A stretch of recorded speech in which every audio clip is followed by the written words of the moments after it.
Namaskar and welcome to the online learning platform of Shri AKDMC Mahila College, Jamnagar, and myself, Dhruvika Kanabar, presenting the lecture of Financial Management. નાણાકીય સંચાલનના લેક્ચરમાં હું ધ્રુવિકા આપનું સ્વાગત કરું છું. આપણે નાણાકીય સંચાલન, finance management and financial manager, નાણાકીય સંચાલક, આ બંને વિશે ઘણા બધા ટોપિક ઉપર ચર્ચા કરી. હવે આપણે અત્યારે આ લેક્ચરમાં નાણાં કાર્યના બે અભિગમ છે, પ્રણાલીગત અભિગમ, ટ્રેડિશનલ એપ્રોચ, અને મોડર્ન એપ્રોચ, આધુનિક અભિગમ. આ બંનેના તફાવત વિશે ચર્ચા કરવાની છે કે જે નાણાં કાર્યનો જે પ્રણાલીગત અભિગમ હતો, જે એનો ટ્રેડિશનલ એપ્રોચ હતો, એ નાણાં કાર્ય જે છે એમાં અને જે આધુનિક અભિગમ છે, modern approach of finance function છે, એ બંનેમાં શું ડિફરન્સ છે. આધુનિક અભિગમ જે છે એ કેટલો વિસ્તૃત છે અને કેટલો ડેવલપ્ડ ફોર્મમાં છે, કેટલો વિકસિત ખ્યાલ જે છે એ આધુનિક અભિગમનો છે, એ આપણે આ તફાવત દરમિયાન જોવાનું છે. તો અહીંયા જે છે એ તમે સ્ક્રીન પર પોઈન્ટ્સ જોઈ શકો છો. તફાવતના હેડિંગ, એ હેડિંગ અને એનું જે ડિટેલ છે બંને ટ્રેડિશનલ એપ્રોચ અને મોડર્ન એપ્રોચ, પ્રણાલીગત અભિગમ અને આધુનિક અભિગમ, એમાં હું ડિસ્કસ કરતી જઈશ. First, meaning. જો પ્રણાલીગત અભિગમ નાણાં કાર્યનો જે છે એની વાત કરીએ તો ધંધાકીય એકમની જરૂરિયાત અનુસાર યોગ્ય પ્રાપ્તિ સ્થાનમાંથી નાણાકીય ભંડોળ એકઠું કરવું એ એકમાત્ર જે છે એ કામ એમાં સમાવિષ્ટ થતું હતું. જ્યારે આધુનિક અભિગમ મુજબ નાણાં કાર્યનો જો અર્થની વાત કરીએ તો એમાં ધંધાકીય જરૂરિયાત અનુસાર વિવિધ ભંડોળોમાંથી નાણાં પ્રાપ્ત કરવાનું કામ તો સમાવિષ્ટ થતું જ હતું, પણ એ ઉપરાંત નાણાંનો કાર્યક્ષમ ઉપયોગ કરવો, નાણાં વિષયક રોકાણ, વપરાશ, ફાળવણીના તર્કબદ્ધ નિર્ણયો લેવાનું કાર્ય પણ એમાં સમાવિષ્ટ થતું હતું. સેકન્ડ, વેપારી સ્વરૂપ સાથે સંબંધની દૃષ્ટિએ જો બંનેના તફાવતની વાત કરીએ on the basis of relation with trade form, તો પ્રણાલીગત અભિગમ જે છે એ ફક્ત કંપની સ્વરૂપના ધંધાદારી એકમોનો વિચાર કરી અને કંપની સ્વરૂપ સાથેની કામગીરી જે છે એને જ નાણાકીય કાર્યમાં સમાવિષ્ટ કરે છે. બટ આધુનિક અભિગમ જે છે એ સ્પષ્ટપણે તમામ પ્રકારના વેપારી સ્વરૂપનો સ્વીકાર કરે છે અને તમામ પ્રકારની નાણાં સંબંધી જરૂરિયાત અને ઉપયોગ વિશે વિચારે છે. એટલે એમાં એકાકી વેપારી પેઢી, ભાગીદારી પેઢી, સહકારી મંડળી, સરકારી એકમો, જાહેર સાહસો, તમામ સ્વરૂપના સંદર્ભમાં સમાન સિદ્ધાંતો અને કાર્યપદ્ધતિ સૂચવે છે. એટલે વેપારી સ્વરૂપના સંબંધિત દૃષ્ટિએ પણ આધુનિક અભિગમ જે છે એ વિસ્તૃત ખ્યાલ છે. પછી થર્ડ પોઈન્ટ જોઈએ, આંતરિક અને બાહ્ય પક્ષકારના દૃષ્ટિકોણ, ઇન્ટરનલ અને એક્સટર્નલ પોઈન્ટ ઓફ વ્યૂ. તો પ્રણાલીગત અભિગમ મુજબ બાહ્ય પક્ષકારના દૃષ્ટિબિંદુથી નાણાં કાર્યનો દૃષ્ટિકોણ જોવા મળે છે. આંતરિક દૃષ્ટિકોણનો વિચાર અહીંયા કરવામાં નથી આવતો. ફોર એક્ઝામ્પલ, રોકાણકાર, લેણદાર અંગે વિચારાય છે, પરંતુ આંતરિક નાણાકીય પ્રશ્નો, રોજબરોજની જે નાણાકીય સમસ્યાઓ હોય એને અહીંયા પ્રણાલીગત અભિગમમાં અવગણવામાં આવે છે. ડે ટુ ડે ફિનાન્સ પ્રોબ્લેમ્સને જે છે એ અહીંયા ઇગ્નોર કરવામાં આવે છે. જો આધુનિક અભિગમની વાત કરીએ તો આધુનિક અભિગમ જે નાણાંનો છે એના મુજબ આંતરિક અને બાહ્ય બંને પક્ષકારોનો વિચાર કરવામાં આવે છે. બાહ્ય પક્ષકારોના પ્રશ્નો અને પરિસ્થિતિની જેમ જ આંતરિક નાણાં પ્રશ્નોને પણ જે છે કન્સિડર કરવામાં આવે છે. એટલે નાણાં ભંડોળ પ્રાપ્ત કરવાની સાથે એના ઉપયોગ અંગે પણ ગંભીરતાથી વિચારવામાં આવે છે. અને નાણાં ભંડોળ પ્રાપ્ત કરવા સિવાય એનો ઉપયોગ પણ કાર્યક્ષમ રીતે થાય એ કેટલું અગત્યનું છે એની આપણે અગાઉ ચર્ચા કરેલી છે. તો આધુનિક અભિગમ જે છે એ આ બાબતને ધ્યાનમાં લે છે, કન્સિડર કરે છે. પછી સમયનો દૃષ્ટિકોણ. સમયની દ્રષ્ટિએ જો જોઈએ તો પ્રણાલીગત અભિગમ લાંબા ગાળાની મૂડીના પ્રાપ્તિ સ્થાન અંગે વિચાર કરે છે. ટૂંકા ગાળાની મૂડી કે કાર્યશીલ મૂડી એટલે વર્કિંગ કેપિટલ, જે day to day business expenses માટે જરૂરી હોય, રોજિંદા ધંધાકીય ખર્ચ માટે જે જરૂરી હોય એવી કાર્યશીલ મૂડી કે ટૂંકા ગાળાની મૂડીની જરૂરિયાત જે છે એ અહીંયા પ્રણાલીગત અભિગમમાં અવગણવામાં આવે છે. જ્યારે આધુનિક અભિગમ લાંબા અને ટૂંકા બંને ગાળાના દૃષ્ટિકોણને ધ્યાનમાં રાખી સ્થાયી મૂડી અને કાર્યશીલ મૂડી બંનેની જરૂરિયાત, બંનેના પ્રાપ્તિ સ્થાન અને બંનેના કાર્યક્ષમ ઉપયોગ વિશે ચર્ચા કરે છે. એટલે અહીંયા ફરી એક વખત આધુનિક અભિગમ જે છે એ વિસ્તૃત અભિગમ છે એવું સાબિત થઈ જાય છે.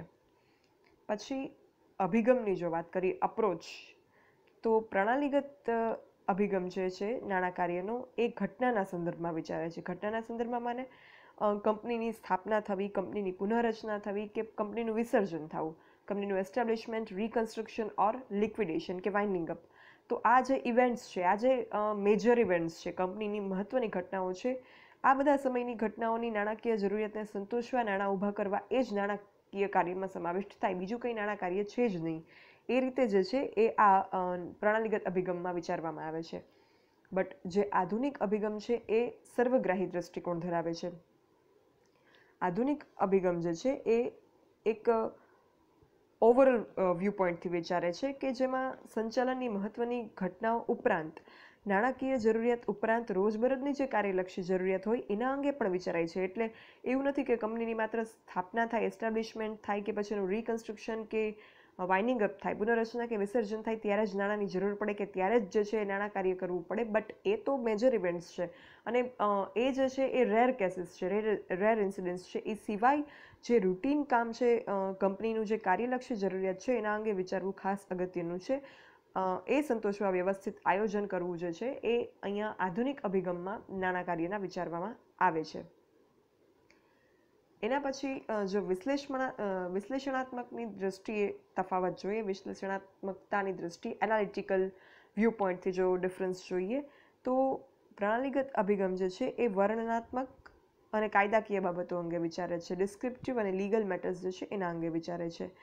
એમાં પ્રાપ્તિ સ્થાનોના ઉપયોગ અને રજૂઆત માટે પણ વર્ણનનો આધાર લેવામાં આવે છે અને તર્કબદ્ધતા જે છે એ તમને પ્રણાલીગત અભિગમમાં જોવા મળે નહીં.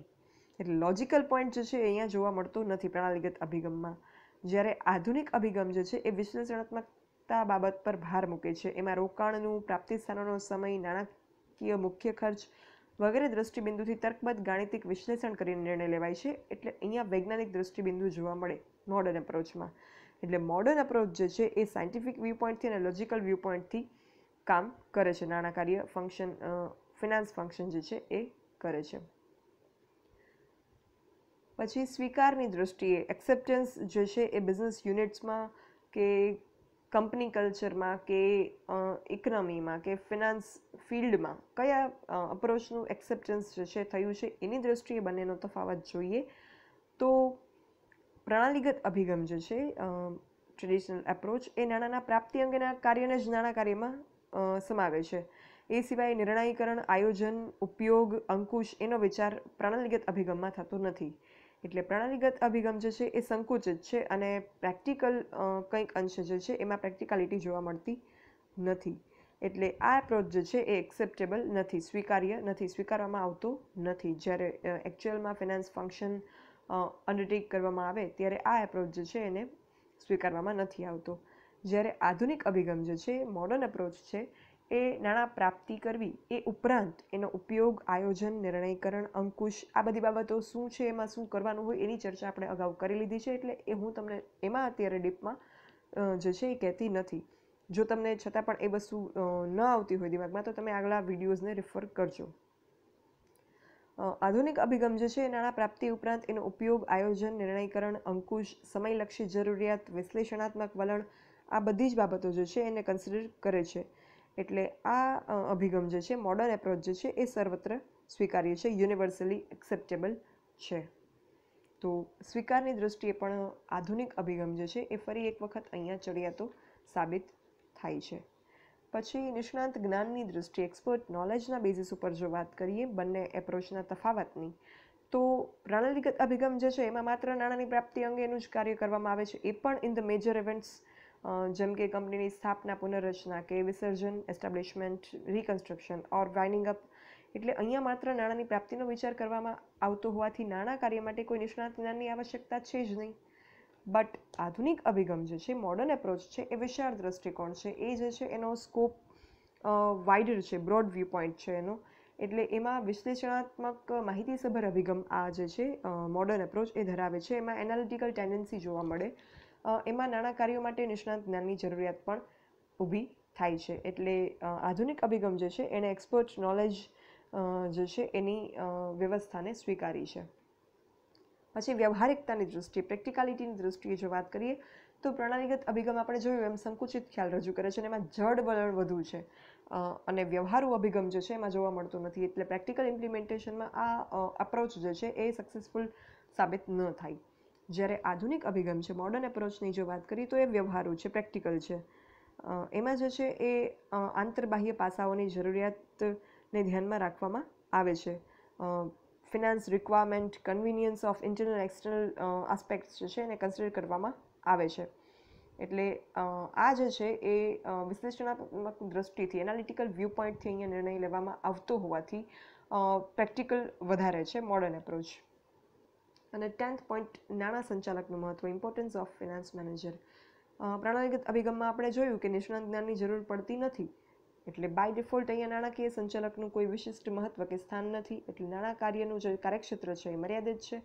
બટ આધુનિક અભિગમની જો વાત કરીએ તો એમાં નાણાં કાર્યમાં અનેક કામનો સમાવેશ થાય છે કે જે કામમાં પ્રેક્ટિકાલિટી છે, જે કામમાં એનાલિટિકલ પ્રોસેસ કરવાની આવે છે, એક્સપર્ટ નોલેજની જરૂર પડે છે.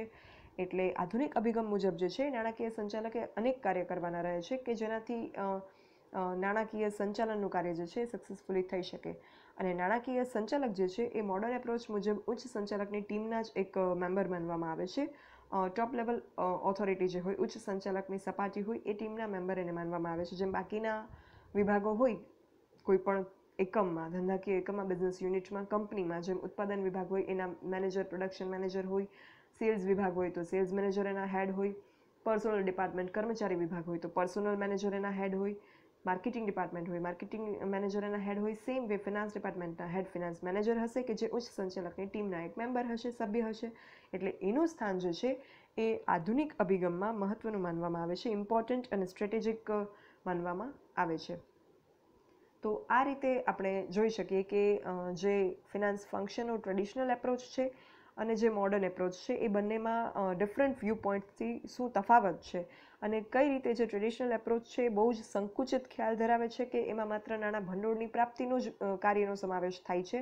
જે ખાલી એ જ કાર્યનો જો સમાવેશ કરવામાં આવે તો પ્રેક્ટિકલ આને ઇમ્પ્લિમેન્ટ કરવું જે છે એ યોગ્ય ગણાય નહીં.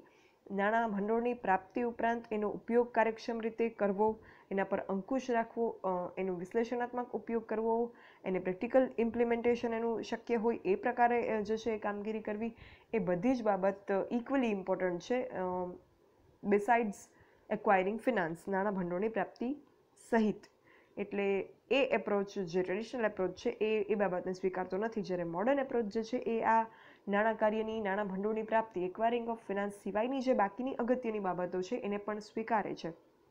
એટલે મોડર્ન એપ્રોચ જે છે એ એક વિશાળ અભિગમ છે, બ્રોડ વ્યૂ પોઈન્ટ છે કે જેમાં ઘણી બધી બાબતોને 360 ડિગ્રી કન્સિડર કરવામાં આવે છે અને પ્રેક્ટિકલી પણ આ જે મોડર્ન એપ્રોચ છે એ એક્સેપ્ટેબલ છે. એટલે અહીંયા જે છે એ આ નાણાં કાર્યના ફિનાન્સ ફંક્શનના મોડર્ન એપ્રોચ અને ટ્રેડિશનલ એપ્રોચ, પ્રણાલીગત અભિગમ અને આધુનિક અભિગમના તફાવતનો જે પોઈન્ટ છે એ પૂરો થાય છે. અને આના પરથી જ તમને એ પણ ખ્યાલ આવી શકે કે નાણાં સંચાલકની ભૂમિકાની પણ જો વાત કરીએ ને પ્રણાલીગત અભિગમ મુજબ કે આધુનિક અભિગમ મુજબ, તો એ પણ જે છે એ કંઈક આ પ્રકારની હોય. જે ચર્ચા આપણે નાણાકીય સંચાલકના પોઈન્ટનું સ્ટાર્ટિંગનું ડિસ્કશન કરેલું હતું, પ્રસ્તાવિક ડિસ્કશન, ઇન્ટ્રોડક્ટરી ડિસ્કશન જે મેં કરેલું હતું, એમાં આ વાત આપણે કરી હતી. તો તમે એને આની સાથે અત્યારે કનેક્ટ કરી શકશો કે નાણાકીય સંચાલકના જે રૂઢિગત કાર્ય હતા, બહુ સીમિત કાર્ય હતા અને એનો બહુ કંઈ ખાસ ભૂમિકા નહોતી બિઝનેસ યુનિટમાં કે નાણાં કાર્યમાં. એ તમે અહીંયા આ ટ્રેડિશનલ એપ્રોચ, પ્રણાલીગત અભિગમ સાથે એને જોઈ શકો. અને કઈ રીતે આધુનિક જગતમાં, મોડર્ન ફિનાન્શિયલ મેનેજમેન્ટમાં નાણાકીય સંચાલકનો, ફિનાન્સ મેનેજરનો જે છે એ કી રોલ બન્યો છે, એનો રોલ ઇમ્પોર્ટન્ટ બન્યો છે, સ્ટ્રેટેજિક રોલ બન્યો છે, એ પણ તમે અહીંયા આ તફાવત ઉપરથી જોઈ શકો છો. તો અહીંયા આ ડિફરન્સનું ડિસ્કશન જે છે એ પૂર્ણ થાય છે. જો કોઈને કંઈ ક્વેરી હોય તો you can write me on this mail dbk.dhruvika@gmail.com. હું તમારા પ્રશ્નોના જવાબ આપીશ. Thank you.